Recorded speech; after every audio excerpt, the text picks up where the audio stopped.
విధ్వంసం చేయకుండా, ఇండ్లు కూలగొట్టకుండా కూడా చేయవచ్చు. అభివృద్ధి అంటే, సుందరీకరణ అంటే ఎవరి కొంపలు కూల్చకుండా కూడా చేయవచ్చు అని చెప్పడానికే ప్రత్యేకంగా ఈరోజు మనం ఈ మూసీ పరివాహక ప్రాంతంలో గతంలో 5.5 కిలోమీటర్ల పొడవున ఆనాడు సుధీర్ రెడ్డి గారి నాయకత్వంలో, కేసీఆర్ గారి మార్గదర్శకత్వంలో మూసీ తీరాన ఒక్క ఇల్లు ముట్టకుండా, ఒక్క ఇల్లుని చెదరగొట్టకుండా కొంత 5.5 కిలోమీటర్ల పరిధిలో 6 కోట్ల రూపాయలతో ఏ సుందరీకరణ కార్యక్రమాలు అయితే చేశామో, ఫుట్పాత్లు, ఓపెన్ జిమ్లు, అట్లాగే బ్రహ్మాండమైన ఒక ఫ్లాగ్ పోస్టు, మంచి క్రీడా ప్రాంగణాలు, వాటితో పాటు ల్యాండ్స్కేపింగు, ఇవన్నీ కూడా మీకు చూపెట్టడానికి, సుందరీకరణ అంటే ఇట్లా కూడా చేయవచ్చు, ప్రక్షాళన అంటే ఇట్లా కూడా చేయవచ్చు అని ప్రజలకు కూడా తెలియజెప్పడానికే ప్రత్యేకంగా ఈరోజు ఇక్కడికి రావడం జరిగింది.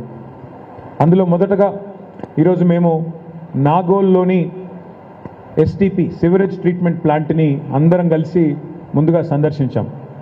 నాగోల్లోని సివరేజ్ ట్రీట్మెంట్ ప్లాంట్ ఎంత పెద్దది అంటే, భారతదేశంలోనే అతి పెద్దదైన సివరేజ్ ట్రీట్మెంట్ ప్లాంట్ ఈరోజు ఎక్కడ ఉంది అంటే, కేసీఆర్ గారి ప్రభుత్వంలో నాగోల్లో నిర్మించిన 320 MLDల ప్లాంట్ని ఇవాళ ఇప్పుడే మేము చూసి రావడం జరిగింది.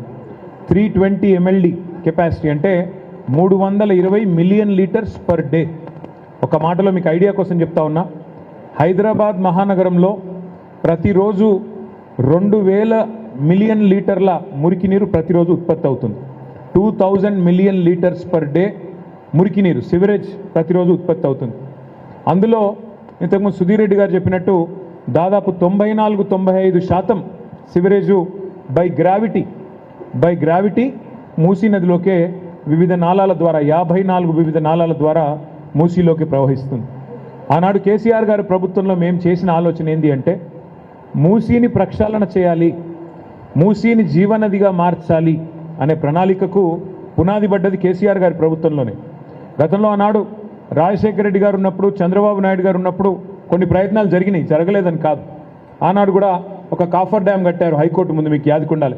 అట్లా కొన్ని ప్రయత్నాలు చేసినారు. కానీ ఒక డీటెయిల్డ్ ప్రాజెక్ట్ రిపోర్ట్ తయారు చేసి, ఒక సమగ్ర ప్రణాళిక తయారు చేసి, మరి ఏ రకంగా మూసీని సుందరీకరించాలి, ఏ రకంగా తిరిగి మళ్ళీ మూసీని ఒక ఆహ్లాదకరమైన నదిగా తయారు చేయాలి అనే ఆలోచన కేసీఆర్ గారి నాయకత్వంలో మన ప్రభుత్వంలో ఆనాడు మనం స్టార్ట్ చేసిన తర్వాత అందులో 3 దశలు ఉంటాయి. మూసీని బాగు చేయాలంటే 3 దశల్లో చేయాలి. ఏదో మ్యాజిక్ అల్లావుద్దీన్ అద్భుత ద్వీపం ఏదో పట్టుకొని ఉఫ్ అంటే అయిపోదు. అందుకే ఏం ప్లాన్ చేసినామంటే, ప్రతిరోజు 2000 MLDలు మురికి నీరు ఏదైతే ఉత్పత్తి అవుతున్నదో అందులో ఎంత ట్రీట్మెంట్ చేస్తున్నాం మనము అని చెప్పి ముందుగా అధ్యయనం చేసినాం. లెక్క తీస్తే కేవలం 670 MLDలకు మాత్రమే సివరేజ్ ట్రీట్మెంట్ ప్లాంట్లు తెలంగాణ రాకముందు ఉండేది. అందుకే ఏం ఆలోచన చేసినామంటే, మన ప్రభుత్వం ముందుగా మూసీలోకి వచ్చే ప్రతి చుక్క నీరుని శుద్ధీకరించాలి అని చెప్పి దాదాపు 4000 కోట్ల రూపాయలతో, సరిగ్గా చెప్పాలి అంటే 3866 కోట్ల రూపాయలతో 32 సివరేజ్ ట్రీట్మెంట్ ప్లాంట్లకు మనం శ్రీకారం చుట్టాం. అందులో భాగంగానే ఈరోజు మీరు నాగోల్లో చూసిన 320 MLD ప్లాంట్ కూడా అందులో భాగంగానే ఆ రోజు కేసీఆర్ గారి ప్రభుత్వం తీసుకున్న నిర్ణయంలో భాగంగా మనం కట్టిన సివరేజ్ ట్రీట్మెంట్ ప్లాంట్ ఇది. ఒక నాగోల్ కాదు, అట్లాంటి ప్లాంట్లు 32. ఈ 32 ప్లాంట్లు కూడా మనం 2023 డిసెంబర్ ఎప్పుడైతే బీఆర్ఎస్ గవర్నమెంట్ మారిందో ఆ రోజు వరకే 80-85% నిర్మాణాలు కూడా పూర్తయినాయి. కొన్ని చోట్ల ప్రారంభోత్సవాలు కూడా చేసినాం. కోకాపేటలో ప్లాంట్ నేను సబితక్కబోయి ప్లాంట్ ప్రారంభోత్సవం మేము అక్టోబర్-నవంబర్లోనే చేశాం. అట్లా కొన్ని ప్లాంట్లు ప్రారంభించినాం, కొన్ని నిర్మాణ దశలో ఉండే. అల్టిమేట్ ఎయిమ్ ఏంది అంటే, అల్టిమేట్ గోల్ ఏంది అంటే, ఆ రోజు మూసీలోకి వచ్చే ప్రతి మురికి నీటి చుక్క 94% ఏదైతే గ్రావిటీ ద్వారా వస్తుందో అది ట్రీట్ చేయబడి రావాలి అనే ఉద్దేశంతోనే ఆ రకంగా 4000 కోట్లతో మరి మూసీలో మొదటి దశకు ముందడుగు వేసింది కేసీఆర్ గారి ప్రభుత్వం. ఆనాడు చైర్మన్గా సుధీర్ రెడ్డి గారు ఉన్నారు, మంత్రులుగా నేను, సబితక్క, మల్లన్న, మహమూద్ అలీ గారు, తలసాని శ్రీనివాస్ యాదవ్ గారు, మేమందరం కూడా ఉన్నాం.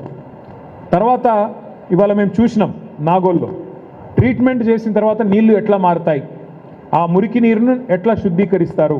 మాకు అక్కడ ఇంజనీర్లు చూపెట్టారు, సార్ ఇగో ఇది శుద్ధి చేయకముందున్న నీళ్లు ఇట్లా ఉన్నాయి, శుద్ధి చేసిన తర్వాత సెకండరీ లెవెల్ ట్రీట్మెంట్ చేసిన తర్వాత ఇట్లా ఉంటాయి సార్ అని చెప్పి వారు చూపెడతా ఉన్నారు. మరి ఆ నీళ్లు దేనికి ఉపయోగపడతాయంటే నిర్మాణ రంగంలో వాడచ్చు, ట్రీటెడ్ వాటర్, ల్యాండ్స్కేపింగ్కి వాడచ్చు, అట్లాగే నదిలోకి వదలడానికి మళ్ళీ మురికి నీరు శుద్ధీకరించి వదిలితే కనీసం జంతుజాలానికి అట్లాగే చెట్లకు ఇబ్బంది లేకుండా చక్కగా పెట్టవచ్చు. ఇది మొదటి దశ. రెండవ దశలో ఏమనుకున్నామంటే మనం మరి పూర్తి స్థాయిలో సెకండరీ ట్రీట్మెంట్ చేసిన తర్వాత కూడా నీళ్లు తాగే నీళ్ళ స్థాయిలో ఉండవు.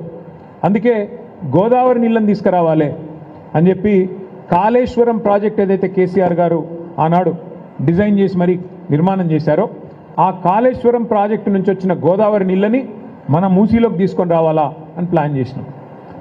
మనకు అత్యంత సమీపంలో ఉన్న రిజర్వాయర్ ఏంది అంటే కాళేశ్వరంలో కొండపోచమ్మ సాగర్ రిజర్వాయర్, గజ్వేల్ నియోజకవర్గంలో కొండపోచమ్మ సాగర్ రిజర్వాయర్ ఉంటుంది. ఒక ఐడియా కోసం చెప్తా ఉన్నా మీకు. మనకి హైదరాబాద్ భూభాగం ఏదైతే ఉందో 535 మీటర్ల మీద ఉంటుంది. హైదరాబాద్ సముద్ర మట్టానికి Hyderabad 535 meters above sea level ఉంటుంది. కానీ కొండపోచమ్మ సాగర్ 618 నుంచి 620 మీటర్ల పైన ఉంటుంది. కొండపోచమ్మ సాగర్ యొక్క కెపాసిటీ 15 టీఎంసీలు. 15 టీఎంసీలు అంటే 15 హుస్సేన్ సాగర్ల సామర్థ్యంతో సమానం, 15 ట్యాంక్ బండ్ల సామర్థ్యంతో సమానం. అందుకే ఏమనుకున్నామంటే 618 మీటర్లు 620 మీటర్ల పైన ఉండే కొండపోచమ్మ సాగర్ నుంచి మనం గ్రావిటీ ద్వారానే, ఎందుకంటే అది పైన ఉంటుంది, నెత్తి మీద కుండబెట్టినట్టుగా పైన ఉంటుంది, గ్రావిటీ ద్వారానే మన గండిపేట చెరువులకు నీళ్లు తీసుకొస్తే గండిపేట చెరువులకు వెళ్ళి మూసీలకు నీళ్లు ఆటోమేటిక్ వచ్చేస్తాయి. వచ్చేసిన తర్వాత ఎప్పటికీ కూడా మూసీలో శుద్ధమైన నీళ్లు ఉండాలన్న ఉద్దేశంతో కొండపోచమ్మ సాగర్ నుంచి గండిపేట చెరువుకు నీళ్లు తెచ్చే ప్రాజెక్టుకు కూడా ఆమోదం తెలిపింది కేసీఆర్ గారి ప్రభుత్వమే. మే 2023 సంవత్సరంలో ఆనాడు క్యాబినెట్లో మేమందరం మంత్రులుగా ఉన్నాం. కేవలం 1100 కోట్ల రూపాయలతో గోదావరి నీళ్లను గండిపేట చెరువులో పోయడానికి కూడా ప్రణాళికలకు ఆమోదం తెలిపింది కూడా కేసీఆర్ గారి ప్రభుత్వమే. అయితే మూసీలో ఒక విచిత్రమైన పరిస్థితి ఉంటుంది. మీరు పశ్చిమ భాగం మూసీ అంటే అక్కడ ఓఆర్ఆర్ వెస్ట్ నుంచి చూస్తే మూసీ, ఓఆర్ఆర్ ఈస్ట్ దాకా ఇంకా కింది దాకా చూస్తే గట్కేసర్ దాకా చూస్తే మూసీ దాదాపు 55 కిలోమీటర్ల ఈ ప్రాంతం మొత్తం అక్కడికి వెళ్ళి ఇక్కడ దాకా. అయితే ఈ 55 కిలోమీటర్ల పరిధిలో మూసీ నీళ్లు ఒక చుక్క కూడా ఆగదు, కిందికి పోతానే ఉంటుంది. ఎందుకంటే అక్కడి నుంచి ఇక్కడి వరకే ఈ 55 కిలోమీటర్ల అట పశ్చిమ మంచిరేవుల నుంచి గట్కేసర్ దాకా చూస్తే 84 మీటర్లు కిందికి అవుతుంది మూసి. అంటే కిలోమీటర్కి 1.5 మీటర్ల డ్రాప్ ఉంటుంది. అంటే నీటి చుక్క ఒకటి కూడా ఆగదు. నీళ్లు వస్తే పోతూనే ఉంటాయి తప్ప ఆగవు. మరి నీళ్లు ఆగితేనే కదా ఇక్కడ రేపటి రోజున బోటింగ్ కానీ టూరిజం స్పాట్స్ కానీ వీటిని డెవలప్ చేయొచ్చు. ఏం చేయాలని ఆలోచన చేస్తే 15 బ్రిడ్జిలు మంజూరు చేసి మూసీ మీద అటుకెళ్ళి పోవడానికి రావడానికి 15 బ్రిడ్జిలు మంజూరు చేసి ఆ బ్రిడ్జిల కిందనే road bridge cum check dam కింద చెక్ డ్యాము పైన బ్రిడ్జు మంజూరు చేసింది కేసీఆర్ గారి ప్రభుత్వం. ఇది కూడా కేసీఆర్ గారి ప్రభుత్వంలో 15 బ్రిడ్జిలకి 545 కోట్ల రూపాయలతోని మంజూరు ఇచ్చినాము. శంకుస్థాపనలు కూడా మేమే చేశాం. ఫిర్జాదిగూడ మాజీ మేయర్ గారు ఇక్కడ ఉన్నారు. పత్తులగూడలో కూడా నేను సుధీర్ రెడ్డి గారు వచ్చి మేము ఇక్కడే శంకుస్థాపన చేసినాం. మా కాలేరు వెంకటేష్ గారు, మా సుధీర్ రెడ్డి గారు వచ్చి మూసారంబాగ్ బ్రిడ్జ్ కూడా మేమే ఆనాడు ఇక్కడ శంకుస్థాపన కూడా చేసినాం. అట్లా 15 బ్రిడ్జిలు మూసి మీద మంజూరు కూడా చేసుకున్నాం. దాని కింద చెక్ డ్యామ్ కట్టి ఆ గోదావరి నీళ్ళను అంటే ఈ 55 కిలోమీటర్ల పరిధిలో 15 బ్రిడ్జిలు కట్టి దాని కింద నీళ్లు ఉండేటట్టు, నీళ్లు నిల్వ ఉంటే అక్కడేమన్నా టూరిజం కార్యక్రమాలు కూడా చేయొచ్చు, బోటింగ్ కానీ ఇంకోటి కానీ పిల్లలు ఆడుకోవడానికి కానీ ప్రాంతాన్ని సుందరీకరించవచ్చు అని ఆలోచన చేసినాం. అది కూడా మంజూరు చేసినాం. మరి ఇవాళ పరిస్థితి ఏంటి అంటే ఇవన్నీ మంజూరు చేసి కట్టిన ఇల్లు పెట్టిన పొయ్యిలాగా ఒక వడ్డిచ్చిన విస్తరలాగా బంగారు పల్లెంలో పెట్టి రేవంత్ రెడ్డి గారికి అప్పచెప్పినాం. ఆయన చేయాల్సిందల్లా ఒకటే ఆ ఎస్టీపీల నిర్మాణం పూర్తి చేస్తే మూసీలోకి శుద్ధమైన నీరు వస్తుంది. ఆ శుద్ధమైన నీరు కిందికి నల్లగొండకు పోతుంది, భువనగిరికి పోతుంది, కింద మొత్తం నల్లగొండ జిల్లా పాత నల్లగొండ జిల్లాకు పోతుంది. ఎక్కడ కూడా ఏ బాధ లేకుండా రేవంత్ రెడ్డి రూపాయి కూడా ఖర్చు పెట్టే అవసరం లేకుండా కింద ఉన్న నల్లగొండ రైతన్నలకు కూడా లాభం జరుగుతుంది. ఆనాడు గతంలో ఉన్న మరి ప్రభుత్వాలు పట్టించుకోకపోయినా తెలంగాణ వచ్చిన తర్వాత కేసీఆర్ గారు పట్టించుకొని కింద నల్లగొండ రైతులకు కూడా న్యాయం చేయాలి, పైన హైదరాబాద్లో కూడా మూసి ప్రక్షాళన జరగాలని చెప్పి మంచి ఉద్దేశంతో ఈ కార్యక్రమం చేసినారు. ఈ క్రమంలో సుధీర్ రెడ్డి గారు ఒక ఆలోచన చేసినారు.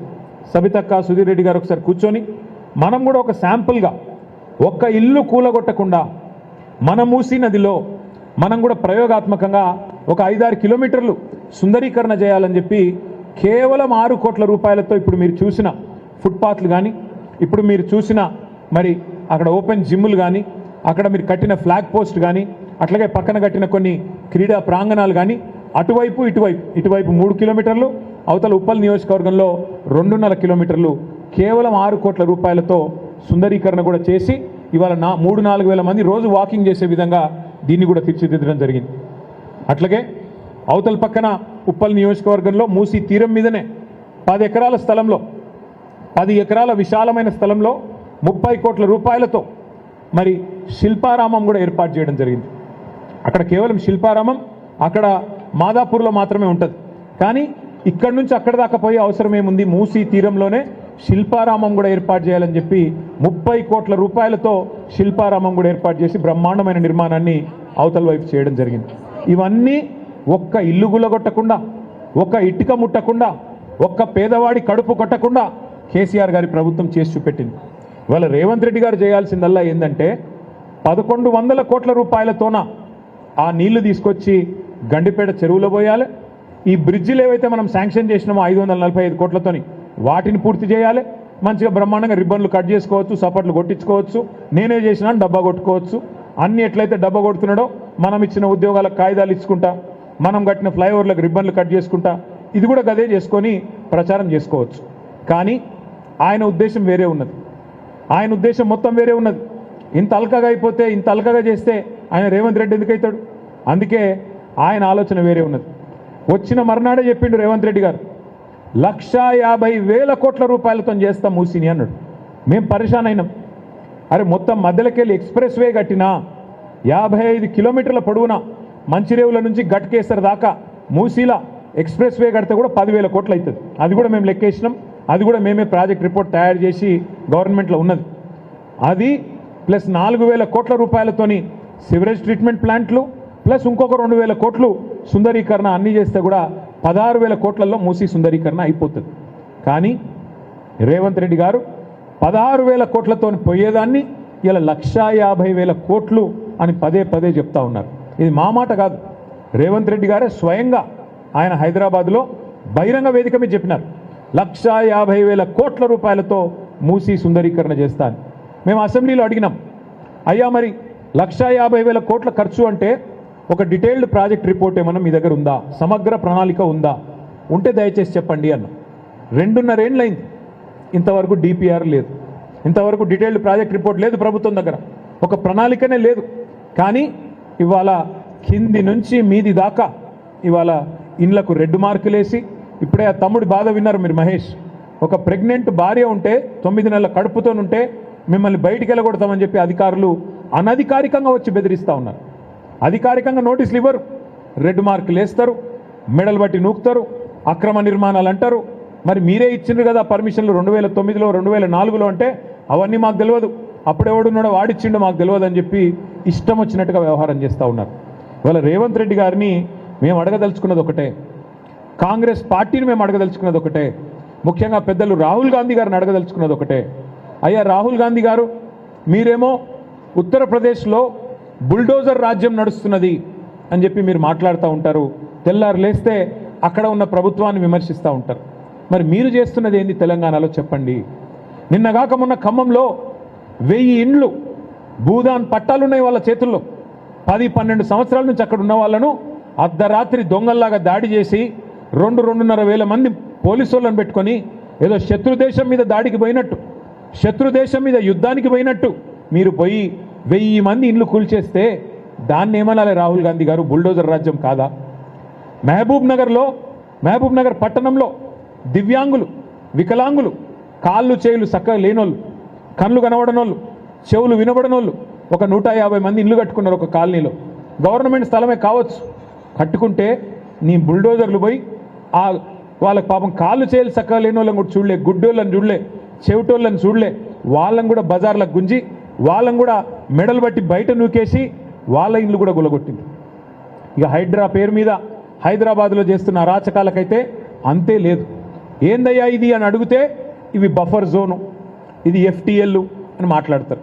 వాళ్ళు అడుగుతున్నారు, ఇవాళ ఎవరెవరైతే బాధితులు ఉన్నారో వాళ్ళు అడుగుతున్నారు, అయ్యా పర్మిషన్లు ఇచ్చింది మీరు, రిజిస్ట్రేషన్లు చేసింది మీరు, పర్మిషన్లు ఇచ్చింది మీరు, ట్యాక్సులు కట్టించుకుంటున్నది మీరు, కరెంటు బిల్లులు కట్టించుకుంటున్నది మీరు, మరి అట్లాంటప్పుడు ఇవి అక్రమం ఎట్లయితాయి?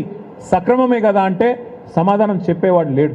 ఏమనంటే కేసీఆర్ కట్టించిన డబల్ బెడ్రూమ్ ఇళ్ళకు ఒండ్రి అవి ఖాళీగా ఉన్నాయి, మేము మిమ్మల్ని మెడలు బట్టి అందులోకి నూకుతామని చెప్పి బెదిరించుడు తప్ప ఇంతవరకు సమాధానం రావట్లేదు.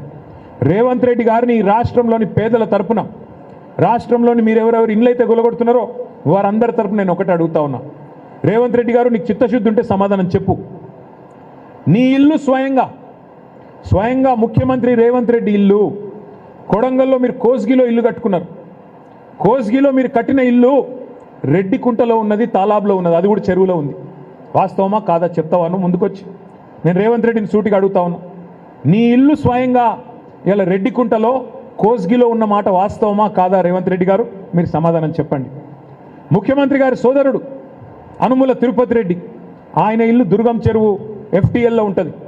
కానీ ముఖ్యమంత్రి గారి ఇల్లును మాత్రం ఎవడు ముట్టడు, హైడ్రా రాదు, ఇంకొకటి రాడు, ఎవడు రాడు, ఏ అధికారి రాడు, అంత ధైర్యం వాళ్ళకి లేదు. అట్లాగే మంత్రులు పొంగులేటి శ్రీనివాసరెడ్డి ఇల్లు బఫర్లో ఉంటుంది, మంత్రులు డాక్టర్ వివేక్ ఇల్లు బఫర్లో ఉంటుంది, కేవీపీ రామచంద్రరావు ఇల్లు బఫర్లో ఉంటుంది, మీ చీఫ్ విప్ పట్నం మహేందర్ రెడ్డి ఇల్లు హిమాయత్ సాగర్ చెరువు మధ్యలో ఉంటుంది. ఇవి ఏవి కనబడాయట, వీటిని మాత్రం ముట్టడానికి అధికారులకు ధైర్యం లేదు, హైడ్రా కళ్ళు కనబడతలేవు. కానీ గరీబోడైతే, పేదవాడైతే పర్మిషన్లున్నా, ఫీజులు కట్టించుకుంటున్నా, రిజిస్ట్రేషన్లున్నా, ట్యాక్సులు కట్టించుకుంటున్నా, నీ ఇష్టం వచ్చినట్టు ఇవాళ కూలగొడతానంటే పేద ప్రజలు వదిలిపెట్టారు. రేవంత్ రెడ్డి గారు, నిన్ను, నీ రాహుల్ గాంధీని తప్పకుండా సందర్భం వచ్చినప్పుడు కుర్చీ మడత పెట్టి, ఇలా కుర్చీలో కూర్చున్నాను ఎగురుతున్నావు, అదే కుర్చీని మడత పెట్టి నిన్ను తరిమి తరిమి కొట్టే రోజులు కూడా దగ్గరలో ఉన్నాయని చెప్పి కూడా నేను హెచ్చరిస్తా ఉన్నా. ఇది మంచిది కాదు పద్ధతి, ఇది మంచిది కాదు. ఏనాడు కూడా ఏ ప్రభుత్వం కూడా పేదవాడి కంటిలో కన్నీరు చూసిన ఏ ప్రభుత్వం కూడా నిలవలేదు. ఇది మంచి పద్ధతి అయితే కాదు. ఇంకొక మాట కూడా నేను అడుగుతా ఉన్నా రేవంత్ రెడ్డి గారిని, అసలు నేను ఎందుకు గెలిపించిన ప్రజలు? ఎందుకు గెలిపించినారు? నేను ఏ బేసిస్లో గెలిపించారు? ఏ ప్రాతిపదికన గెలిపించినారు? మీరు చెప్పినారు పేద ప్రజలకి, ఒక రంగుల కళ లాంటి సినిమా చూపెట్టినారు. 100 రోజులు 6 గ్యారంటీలు అని చెప్పి 420 హామీలు, మీరు హామీల వర్షం గుప్పించినారు కదా. 4000 పెన్షన్లు అంటిరి, మహిళలకు 2,500 అంటిరి, పెళ్లి చేసుకుంటే తులం బంగారం ఇస్తామంటిరి, చదువుకుంటే స్కూటీలు ఇస్తామంటిరి, పిల్లగాళ్ళకు విద్యా భరోసా కార్డులు అంటివి, రైతులకు 15,000 రైతు భరోసా అంటివి.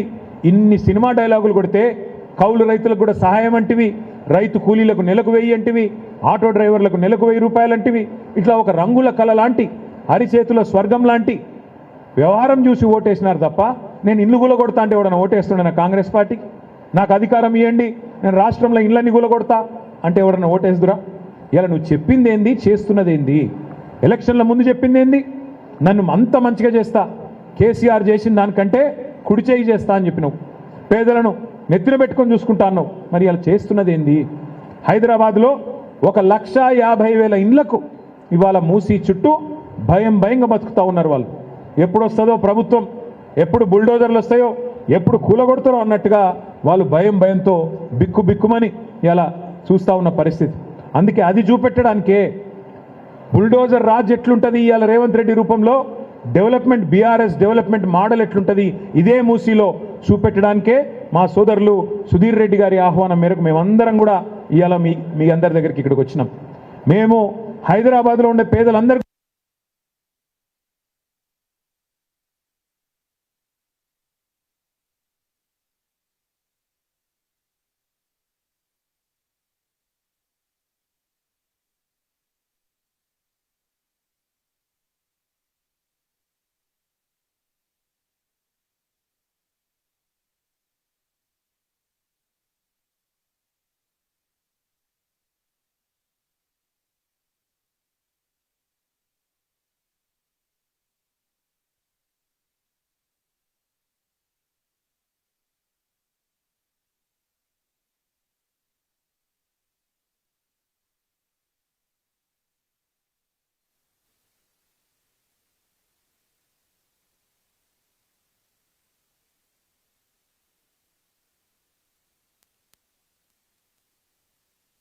ఇది బ్యూటిఫికేషన్ కాదు, లూటిఫికేషన్. 1,50,000 కోట్లలో మీరు 1,000 కోట్లు కమిషన్ల రూపంలో దండుకొని మీ కుర్చీని కాపాడుకునే ప్రయత్నం చేస్తున్నారు అనే భావనతో ఈ రాష్ట్ర ప్రజలు ఉన్నారు. అందుకే దయచేసి నేను కోరుతా ఉన్న ప్రభుత్వాన్ని, ముందు మీరు ప్రజలకు ఇచ్చిన హామీలు నెరవేర్చండి. మహిళలకు చెప్పినారు మీరు 2,500 ఇస్తామన్నారు, బడ్జెట్లో డబ్బులు పెట్టండి. మీరు చెప్పారు పెద్ద మనుషులకు 4,000 పెన్షన్ ఇస్తాం 100 రోజుల్లోని, డబ్బులు పెట్టండి. ఈరోజు మార్చ్ 6వ తారీఖు 5వ తారీఖు ఈ రోజు వరకు రైతు బంధు పడలేదు. కేసీఆర్ గారు ఉన్నప్పుడు డిసెంబర్లో రైతు బంధు పడేది. ఇవాళ ఇప్పటి వరకు మరి రైతు బంధు పడ్డ పరిస్థితి లేదు. అది ప్రతిపక్షంలో ఉన్నప్పుడేమో ఇదే రేవంత్ రెడ్డి గారు ఆ రోజు ఎన్ని మాటలు చెప్పినారో ఒకసారి గుర్తు తెచ్చుకోండి. అయ్యప్ప సొసైటీలో కొన్ని నిర్మాణాలు ఆనాడు కొత్తగా వచ్చిన ప్రభుత్వం మరి కొన్ని డెమాలిషన్ చేస్తే ఇదే రేవంత్ రెడ్డి గారు మాట్లాడినారు. తెలుసో తెలియకనో పేదలు కట్టుకుంటే రెగ్యులరైజ్ చేయాలి కదా, ప్రభుత్వం అన్నాక పేదల పట్ల కనికరం ఉండాలి కదా, అక్రమమైన సక్రమమైన అందులో ఏమైనా తప్పులుంటే సరిచేయాలి కదా అని శుద్ధులు చెప్పింది ఇదే రేవంత్ రెడ్డి గారు. అక్రమ నిర్మాణాలను కూడా సక్రమంగా రెగ్యులరైజ్ చేయాలి కదా, క్రిమినల్ వేస్ట్ కదా, అందులో సిమెంట్ ఉంటుంది, ఇటుకలు ఉంటాయి, స్టీల్ ఉంటుంది, అంతా వేస్ట్ అవుతుంది కదా అని మాట్లాడింది ఇదే రేవంత్ రెడ్డి గారు. మరి ఈరోజు ఆయననే ఇష్టం వచ్చినట్టు వేలాది ఇండ్లు ఈ రాష్ట్రంలో కూలగొడుతుంటే బీఆర్ఎస్ పార్టీ మాత్రం చూస్తూ ఊరుకోదు. ఖచ్చితంగా ప్రతిఘటిస్తాం, పేదలకు అండగా నిలబడతాం. నువ్వు విధ్వంసం చేస్తానంటే చూస్తూ ఊరుకోం. నీ 420 హామీలు అమలు చేసేదాకా, బడ్జెట్లో నువ్వు ఇచ్చిన 6 గ్యారంటీలు అమలు చేసేదాకా నిన్ను వదిలిపెట్టం. పేదవాళ్లకు ఖచ్చితంగా మేము హామీ ఇస్తా ఉన్నాం. ఈ రాష్ట్రంలో ఎక్కడ బుల్డోజర్లు వచ్చినా స్థానికంగా ఉండే బీఆర్ఎస్ నాయకత్వానికి చెప్పండి, మేమొచ్చి వాటికి అడ్డుగా మేము నిలబడతాం, తప్పకుండా మీకు అండగా నిలబడతామని చెప్పి కూడా ఈ రాష్ట్రంలోని పేద ప్రజానికానికి మేము విజ్ఞప్తి చేస్తా ఉన్నాం. అదేవిధంగా హైదరాబాద్ మహానగరంలో మూసీ నిర్మాణానికి, మూసీ సుందరీకరణకు, మూసీ ప్రక్షాళనకు మేము మద్దతు పలుకుతాం. కానీ మూసీ పేరిట లూటీ చేస్తానంటే మాత్రం తప్పకుండా అడ్డుకుంటాం. మూసీ పేరిట పేదల పుట్టగొడతానంటే తప్పకుండా అడ్డుకుంటాం, వదిలిపెట్టమనే మాట కూడా తెలియజేస్తూ పత్రికా మిత్రులను కూడా నేను కోరుతా ఉన్నా. మొత్తం 100% సివరేజ్ ట్రీట్మెంట్ ప్లాంట్ నిర్మాణం చేసింది కేసీఆర్ ప్రభుత్వం. గోదావరి నీళ్లను హైదరాబాద్ నెత్తి మీద కుండబెట్టినట్టు కొండ పోచమ్మ సాగర్కి తీసుకొచ్చింది కేసీఆర్ ప్రభుత్వం. ఇవాళ మొత్తం వడ్డిచ్చిన విస్తర్లాగా మూసీ ప్రక్షాళనను కూడా బ్రహ్మాండంగా రేవంత్ రెడ్డి గారి చేతుల్లో పెట్టి, అయ్యా మరి చేయండి, పూర్తి చేయండి అంటే అది చేతగాక 2.5 ఏళ్ళు గడిచినా ఒక్క ఇల్లు కట్టలేదు హైదరాబాద్లో రేవంత్ రెడ్డి గారు. ఒక్కటంటే ఒక్క ఇల్లు నిర్మాణం చేయలేదు హైదరాబాద్లో.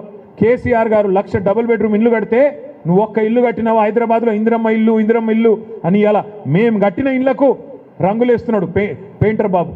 రంగులు మార్చి ఇవాళ ఆ ఇండ్లకు రంగులు మార్చి 3 రంగులు పూసి ఇది మాయి అని డబ్బా కొట్టుకునే ప్రయత్నం చేస్తున్నాడు రేవంత్ రెడ్డి గారు. నేను ఛాలెంజ్ చేస్తా ఉన్నా రేవంత్ రెడ్డి గారు, ఈ 2.5 ఏళ్లలో హైదరాబాద్లో ఒక్క ఇల్లు నువ్వు కట్టినట్టు చూపెడితే నేను శాశ్వతంగా రాజకీయాలు వదిలేస్తా అని చెప్పి నేను ఇవాళ సవాల్ చేస్తా ఉన్నా.